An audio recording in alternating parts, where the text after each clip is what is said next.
Disclaimer: doll customization is not meant for children. These are art pieces created by experienced artists using potentially harmful materials and processes, including spraying aerosols, using knives, saws, flammable chemicals such as acetone, skin and eye irritants such as clays and glues with toxic fumes, and specialty paints and glosses identified as potentially carcinogenic. Destroying and upcycling figures and dolls is dangerous and causes irreversible damage to personal property. Therefore, viewer discretion is advised and younger audiences should not view this content without adult supervision. We recommend the YouTube Kids app instead for kid-appropriate content. Hiya! And happy Halloween! Welcome back to Little Reverie. I have a special episode for you all today. It's a Halloween collab! I gathered a group of some amazing and talented doll artists. And today, we're all bringing you a whole bunch of ghost Pokemon your way. We have so many wonderful entries, so be sure to go and check them all out after the video. Links will be down in the description box below. The ghost Pokemon that I'll be making today is Pumpkaboo, the pumpkin Pokemon. I first created a concept to go by, and this is what I came up with. I'd mimic Pumpkaboo's fur in her hair and shirt, and I decided to give her poofy bloomers to help capture that pumpkin part of the Pokemon. Once again, I'll be using a Draculaura doll as a base.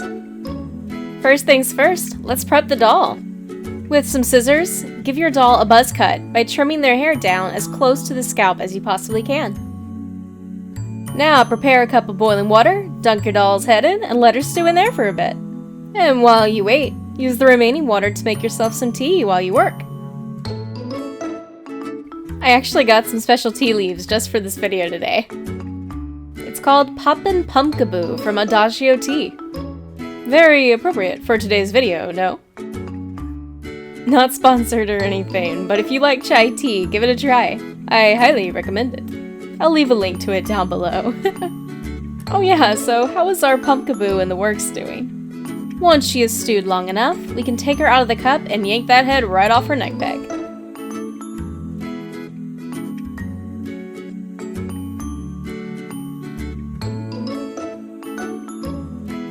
Now, while her head is still soft from the boiling water, we can move on to the grossest and yet most oddly satisfying part of doll customizing. Using some needle nose pliers, dig around the inside of the doll's head with scooping motions to remove all of that remaining stubble. With all of her hair having been removed, we can now remove her factory paint. Taking a Q-tip and 100% pure acetone, wipe off her factory paint. Rolling the Q-tip is a good rule of thumb to get up a great bit of it in one go.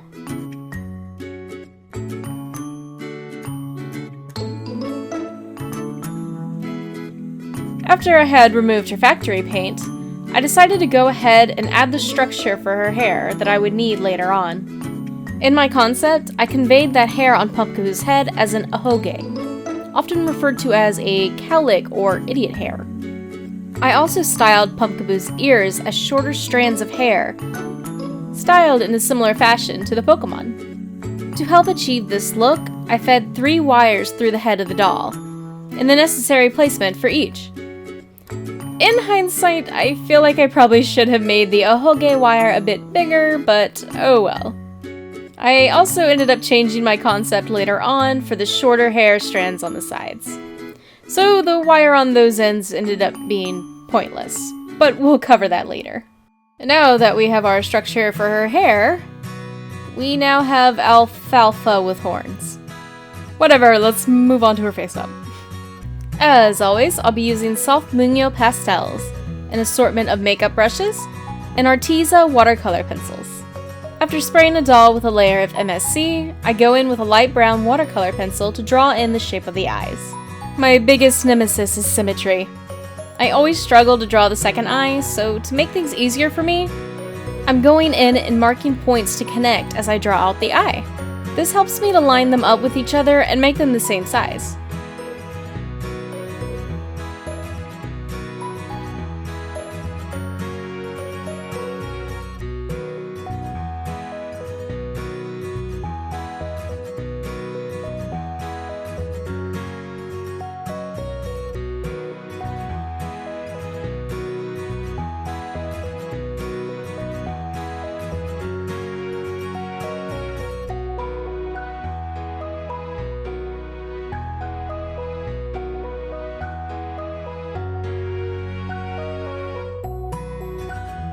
I was kind of feeling giving this doll a side glance, to make her seem a little more playful.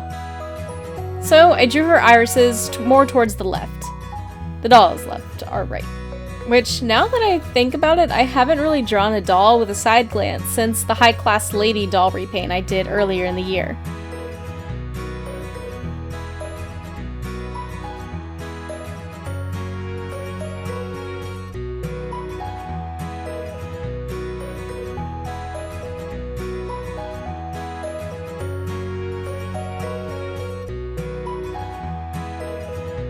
Staying true to the Pokemon, I give her yellowish-orange eyes. I considered really sticking to the Pokemon and not giving her a pupil, but I kind of wanted her to give off that child going trick-or-treating vibe, so I opted for normal human eyes. I decided to try out a really short eyebrow style for her, to make her seem more childlike. I struggled with these, I'm not gonna lie, but I ultimately got that shy, childlike, innocent look that I was going for. Let's move on to some blushing. I give her some color to her lips, cheeks, nose, and forehead.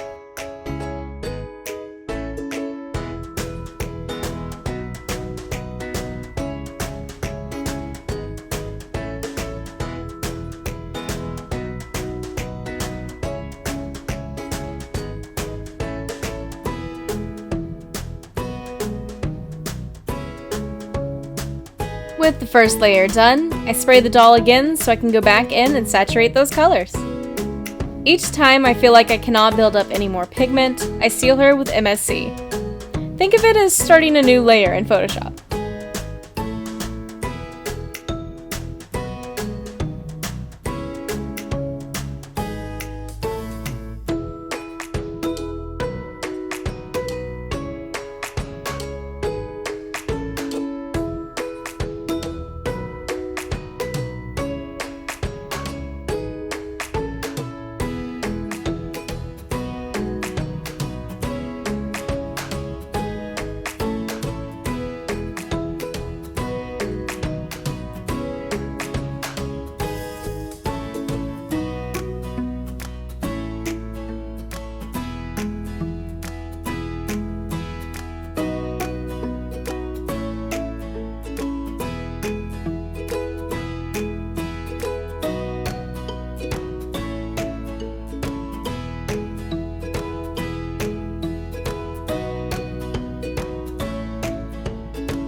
With Pumpkaboo's eyes, I really wanted to bring out the traditional autumn colors, brown, yellow, and orange, which are also associated with the Pokemon.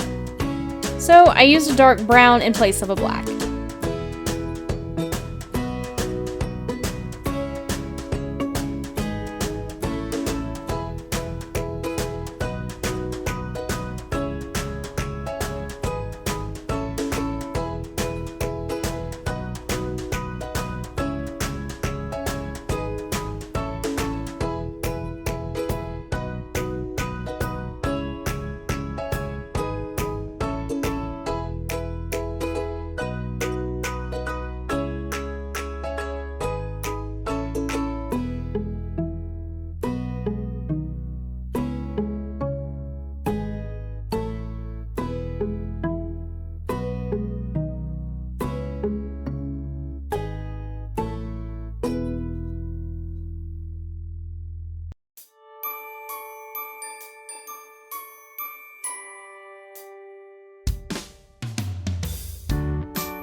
For the finishing touches, I add the highlights to her cheeks and eyes.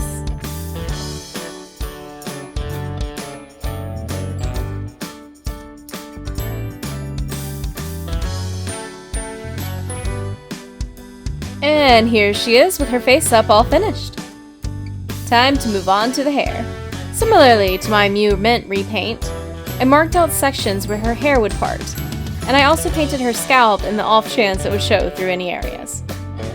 I'll be using this dark brown viscose hair today. Now I will admit that with the exception of her ahoge, I did redo her hair about 3 times. I should have used a different method to structure the sides of her hair, but you live and learn.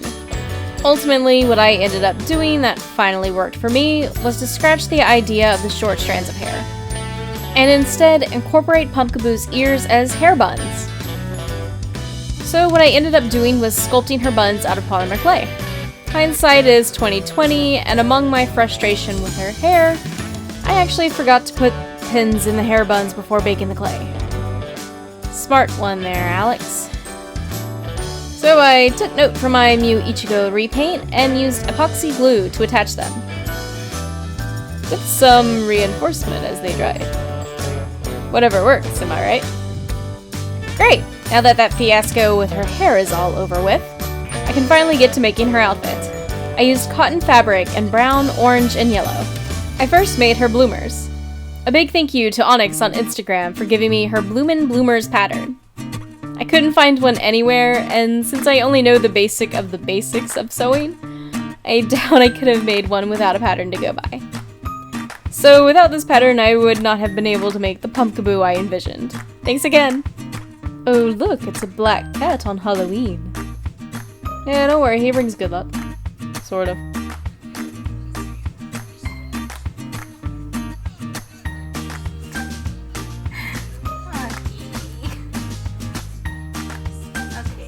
Can I get back to sewing, please?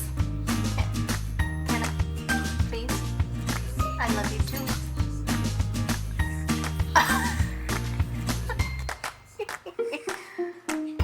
You love the camera more than me. Okay.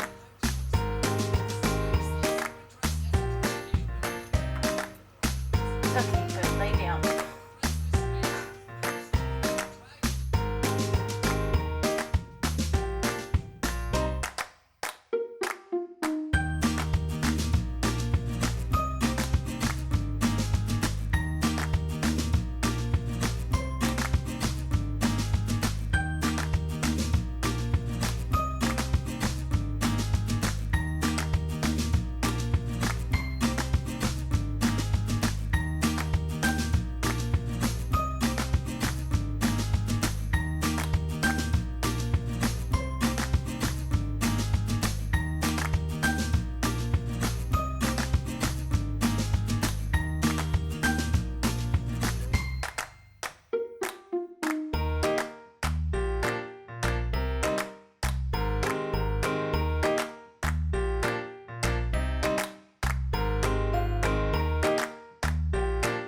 And here are the finished bloomers.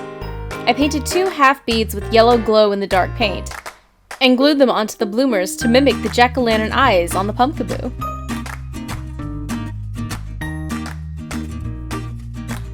Moving on to her shirt, I modified an existing pattern by Christine Ands on Etsy. I basically used the upper part of the pattern, but modified the area below the chest. I elongated the sides to make it less form-fitting and added 3 spikes along the bottom to mimic the Pokemon's fur. I made 2 of these. I also cut a slit in the middle of the side that will be on the back, which I will fray check and add some clasp to. Kind of looks like a poncho in this state. I'm also modifying a sleeve pattern by the exact same seller. Last second, I decided that I wanted her sleeves to be a little longer towards the ends, so I modified the pattern to the shape, where the ends taper out. Now that we have all our pieces for our shirt, I can start to assemble it.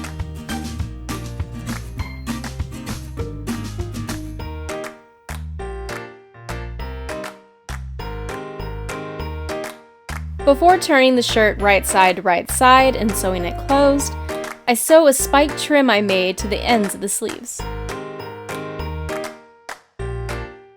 With that done, using my mannequin doll, I turn the shirt inside out and sew it closed along the ends.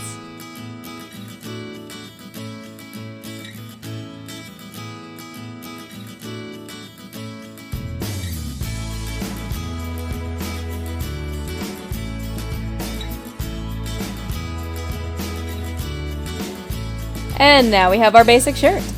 Looking good so far. While I did make her a small cloak as shown in my concept, I ended up scrapping it, since it made her look a little too clunky in my opinion.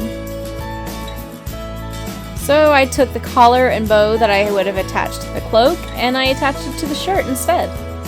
As for Pumpkaboo Socks, I ordered a pair of knee-high socks that matched her ribbon on her shirt perfectly, from, once again, the daughter who sews on Etsy. Focusing on her shoes now, I used these shoes that I once believed to be Ever After High shoes. But that logo on the bottom is definitely a Winx Club logo. Never knew that Winx Club doll shoes would fit Monster High. Huh. Anywho, I painted them orange to match the bloomers. Originally in my concept, they were completely orange, but I decided last minute to incorporate more brown into the shoes. I also made brown bows that I glued onto the shoes. Now there's one last detail we gotta make. In my concept, she's rocking a Pumpkaboo Basket. I sculpted the basket out of polymer clay, and I also used the same yellow glow-in-the-dark paint for the eyes of the jack-o'-lantern, just as I did for the half beads on the bloomers. It's hard to capture the glow on camera, so I had to use the black light here. I glued a wire handle onto the basket that I had wrapped with brown ribbon. And I also used the same brown viscose that I used for the doll's hair to create the Pumpkaboo's fur. And so with that, our cute little ghost Pokemon is all ready.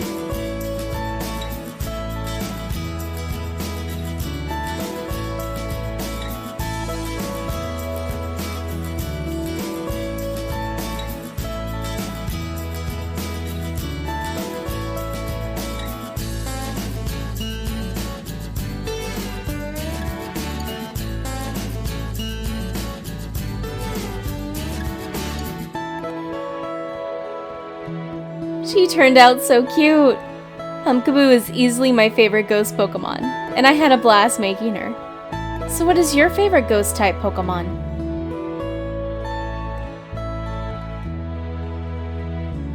We have many more ghost Pokemon for you to check out. So go and have a look at what we all have been up to for the last few months. We have quite a selection of ghost Pokemon, all ranging from cute to creepy. Right, Pumpkaboo? If you are heading out tonight, stay safe out there, everyone. It's also about time for Pumpkaboo and I to head out too. So we'll be off. Hey, did you really just leave without me? And more importantly, without giving everyone a proper goodbye? She's gonna be a handful, that one, I can just tell.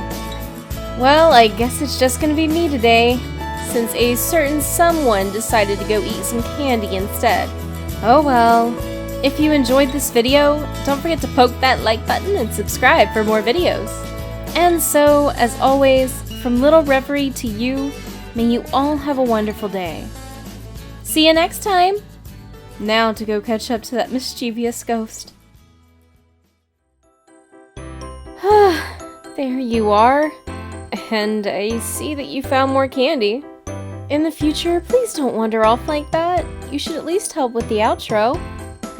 Oh, thank you. I love Skittles. Well, I see that you're about both trick and treat.